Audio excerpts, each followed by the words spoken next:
السلام عليكم وعليكم السلام ورحمة الله وبركاته. ما حكم تناول دواء السعال المصاص الست بس ما أدري قراءته ما المقصود أنه يقول الذي يباع في الصيدليات حيث يحتوي على نسبة 1.2،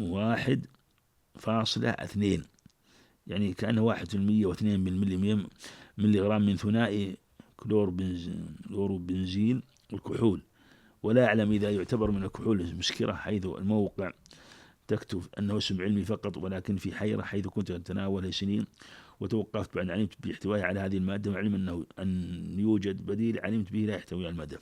طيب ما دام يوجد بديل لا يحتوي على المادة الحمد لله، هذا أسلم.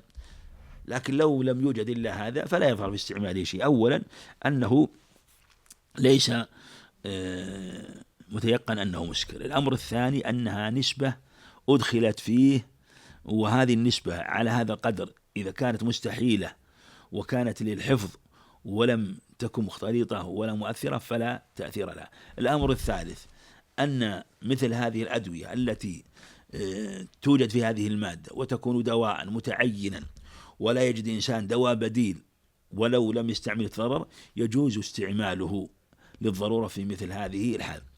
فإذا كان الأمر موضع شك من باب أولى، وإذا وجد دواء بديل كان الاستغناء بالبديل هو الأسلم.